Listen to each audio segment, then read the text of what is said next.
The slump is real. Sometimes you cannot produce a thing. You can't produce a thing. You stare at a blank paper and there's nothing coming out. Like, that's literally me sometimes. I just look at the paper, I'm like, but what do I want to say? Hey friendos, so today I'm going to be talking about being in a creative slump. I know it sucks. It sucks staring at a blank page and not knowing what you want to say. It sucks having your pencil in hand but nothing happening. I know sometimes I just get so bad and I'm like, I look at it and I'm like, what am I supposed to do? What am I supposed to do here? Or you start writing something, you hit a wall and you just don't want to continue it and you have to like leave it and do it another day. But yeah, so today I'm just going to be talking about being in a creative slump and how to get out of it. So I know it's a bold claim to make, but every single person who's ever wanted to be creative in their life should read this book. Big Magic by Elizabeth Gilbert. So she's a lady who wrote Eat, Pray, Love. I haven't read it, but I've heard good things. It's a bestseller. But I picked up this book, Big Magic, and I was like, like this is a really cool book. It's for creatives, and it literally changed the way I view creativity. It changed every single thing. So it talked about how, you know, as creatives, we always expect our creativity to pay us or to make us money. And it's like, why are you asking your creativity to pay you money? Just meet it, just create and have fun doing it. So today I'm just going to be talking about a few tips that I learned from this book about how to get out of a creative slump. Step one is figuring out what you're currently interested in. What are you currently interested in? Currently for me, it's music chord progressions. Like, I'm obsessed.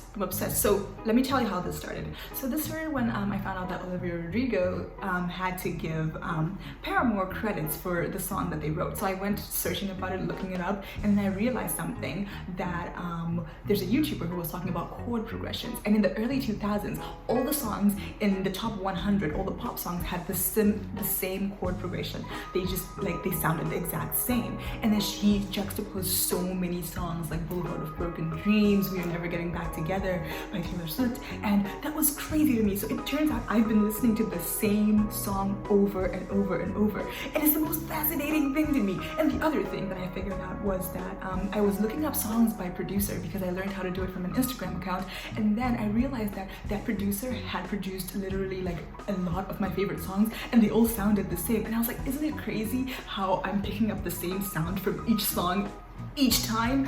It's crazy. So yeah, that was a random rant about my current interest and my current thing that I am super interested in. I don't know why I'm obsessed with this right now, but it's something that's bringing me joy.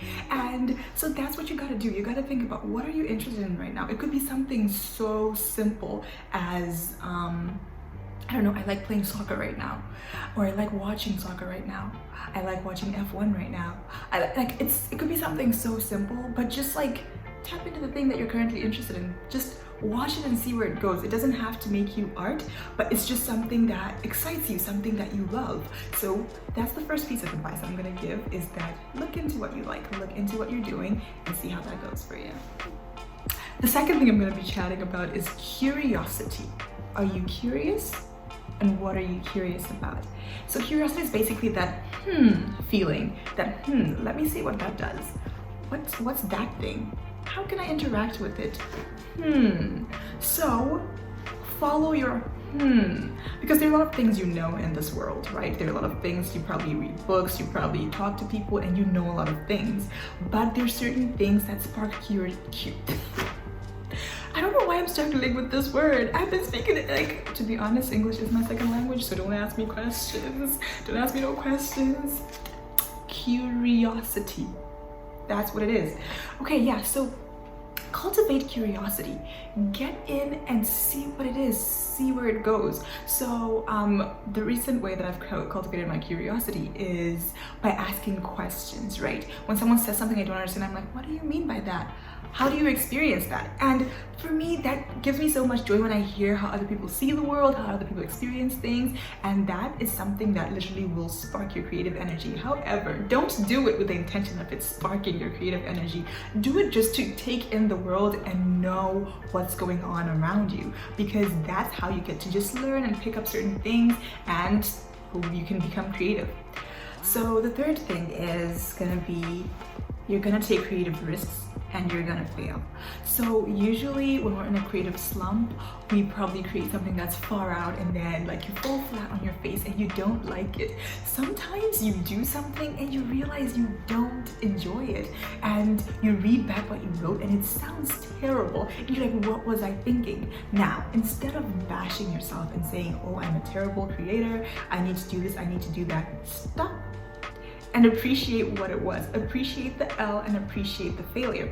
So in the book, Big Magic, she gave an example of Clive James, who is a poet, author, playwright, and everything. So what happened was he wrote this amazing play, and a play that he thought it was amazing, but it bombed. When it got onto the stage, it bombed. It was terrible. He took a really big L. He felt like a failure, And when artists fail, it's not a pretty sight. We mope around for days. We never want to create again. We're done with this whole thing. It's literally so dramatic. And I know that because I've been there. When I create something and people ignore me, I'm like, oh my gosh, I'm kind of dead. I'm never going to be a creative. And it's like, no, you're actually okay.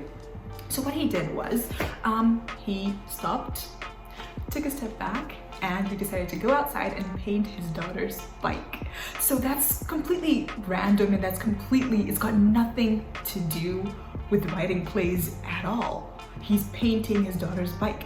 So he went outside, painted his daughter's bike, and then realized that he could put gold stars on it and create little constellations. So he started sticking little gold stars on it, started doing all that. And honestly, life was good. After he painted that bike, another kid came and was like, hey, could you paint my bike the same way that you painted that person's bike? And then he's like, sure. So he ends up painting the whole neighborhood's bikes. But guess what? In that moment, he's painting their bikes. The person who's a failure doesn't exist. He's not a failure anymore. He's just a dude painting kids' bikes. So that's what you gotta tap into. You gotta step away from the failure and explore what's going on, and see what it is that will make you feel like less of a failure, because there are other things that like people do that makes them feel like less of a failure. For example, after I fail, I always step into the kitchen and bake something, because I know that's something that I can do and that's something that's gonna bring out a result that I like, and I'm gonna get a good snack out of it. So yeah, that is the one thing that I suggest. So this point is definitely conflated with the main point of it is do something else. All these points are summed up by do something else. Step away from the page, walk away, go play with your friends, go experience life, because that's where you can tap into your creative energy. That's where you can find creativity. So like, again, I'm not preaching this stuff to you because I don't need it. I am literally saying it because I need it. Sometimes I'm just uninspired. It is the saddest sight to see, because I'm generally a person who has a million ideas running through my head. So when I'm uninspired, I feel really like I'm failing as a creative, but that's not the case. So yeah, those are my tips of when you run out of ideas. I know, like, you probably were expecting a list of like, this is how you get ideas, but the thing is, the way to get ideas is to trust that they're gonna come to you, because if you're in the middle of doing something else, it's gonna pop up, and sometimes the idea doesn't come, and that's okay. You're gonna have to trust that your creativity will find you again. And we're gonna say the word that I'm struggling with, curiosity. Your curiosity is gonna lead you to what you need to create in that moment. So we need to embrace our creative selves. We need to embrace what we love to do, because it is what it is. So yeah, thank you so much for watching. If you have any comments, please leave them below. I'm very curious to hear what you do to get out of a creative slump. For me, as you can see, it's just a series of living my life and doing things and then figuring it out after. Alrighty, have a great day.